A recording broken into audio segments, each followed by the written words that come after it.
Hey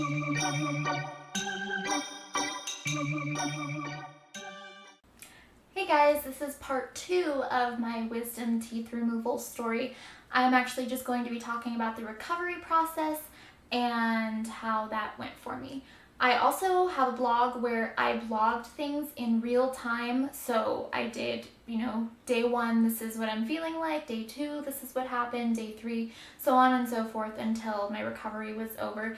Also because I wanted to share the experience with people who are looking for more information about it.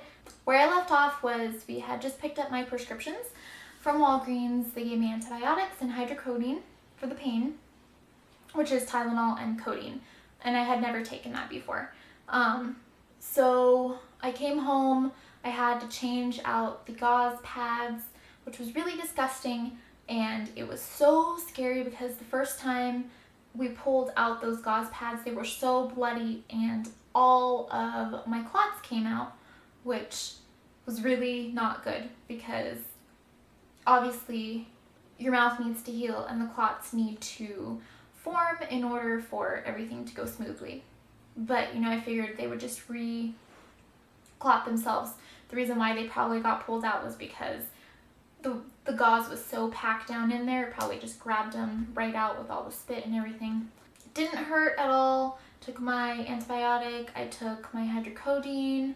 I felt completely normal, watched some Disney movies, had some pudding and some soup, which was just plain broth. I couldn't have the noodles. I literally could not chew.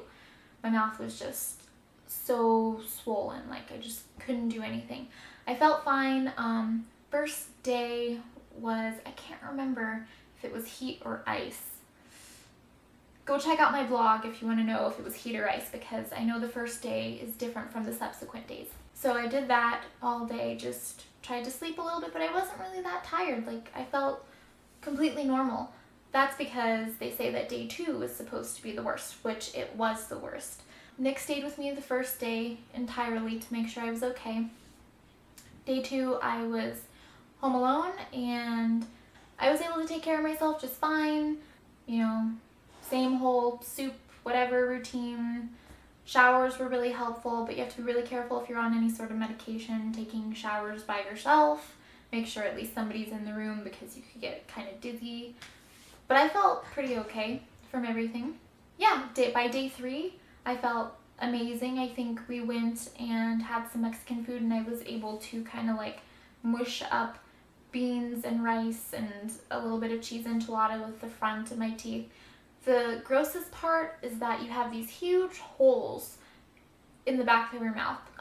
So it was 2 in the top really deep and then 2 in the bottom really deep.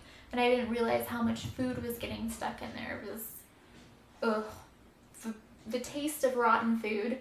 I will never forget that. And I know that it's really disgusting, but it's just the reality of everything. So anyway, day 3, I felt great. I was out and about. I think I even hung out with my friend. Was it day 3? Yeah, it was day 3 or 4, one of those days. But I was feeling pretty good. I was like, this is great. I didn't realize that my recovery was going to be so easy. Well, by day 4 or 5, I started getting this really bad migraine. And it was a migraine that traveled all through here, through my jaw and into my ears. And I woke up at 2 or 3 a.m. just crying because it hurt so incredibly bad. And I had planned on going back to work. The next week, I think I got my wisdom teeth removed on a Thursday or a Friday just so I could have the weekend to recover because I figured it wasn't going to be that long. But I woke up just crying because the pain in my ears and my jaw and my head was just excruciating. I literally wish somebody at that moment would just come and chop my head off. Took tons of medication. At this point, my skin was really dry and I realized that I was breaking out into hives on my stomach. So excruciating pain, which was dulled when I took 2 of the hydrocodone pills, which is the max amount that you're supposed to take. I had previously been taking 1 at a time. I was just covered on my stomach with these disgusting looking hives. And I figured, well, I probably have dry sockets. So I went to the dentist the next morning And the bad thing about this was that the oral surgeon is contracted through the dentist that I went to. So he was not available and I had to see the regular dentist, which doesn't really deal with post-op types of things. So he basically went in there and packed it with something which I'm guessing is a mixture of clove and I don't know, some sort of medicine that's supposed to make it not hurt as much. And it helped. He only packed the right side because we thought that's where the dry socket was after he looked at both sides. They gave me a syringe with a blue mouthwash so I could irrigate the area and then wash out the food. Like I had mentioned earlier, food gets stuck back in there, so I was supposed to clean it out, and man, it just hurt.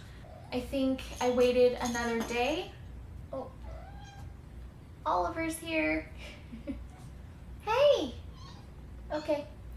So I waited another day, suffered through the pain until we went back the next day, or next day. Sorry, I'm getting my days all mixed up because this was like a crazy time.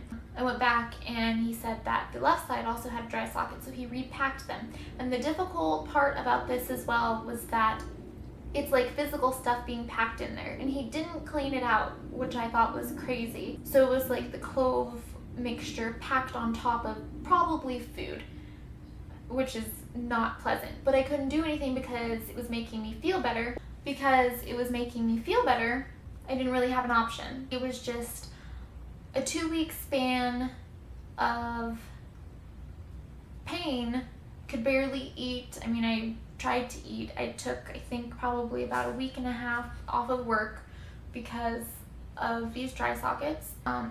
With the hydrocodone, so I'm allergic apparently to codeine, he just gave me some Motrin 800s, which didn't really do the job, but I mean, at least I wasn't breaking out in hives. After about a week of me having the dry sockets, he told me I needed to call the oral surgeon and see what the oral surgeon thought. I called the oral surgeon and they told me that it probably wasn't dry sockets, that sometimes your jaw just hurts after you have surgery. Which, it's like, yeah, I know your jaw just hurts, but so does my ears, or so do my ears, and my head, and whatever. So it was basically useless. Nick bought me some clove oil, which I put directly on the sites, which really burns, and I don't want another pumpkin pie for a long time because it just tastes like straight spices, and I can't even think about it. So basically, be really careful. In the first 5 days, I thought I was out of the woods. Another reason why, I mean, I didn't drink out of straws or anything, but another reason why I might have been susceptible to dry sockets is because sometimes women who are on birth control are more likely to get dry sockets. I had asked the oral surgeon about this previously. He said he wasn't really sure. He had heard that too, which I'm like, how are these people so clueless? But whatever, that's not the point of this video. Yeah, so after about 2 weeks, I was feeling better. I still had the holes in my mouth, and those holes are still kind of open, but they really did close up after 3 or 4 months. So I was able to stop irrigating after 3 or 4 months. So that's it for the normal recovery. If you want to find out what happened after that, please check out my video, the next video, which I will have linked on here somewhere. And if you want to see the first part, you can see that linked somewhere over here as well. And make sure to check out my blog if you want to see what I was really thinking and feeling in text, of course, at that time. So I will talk to you guys later. Bye.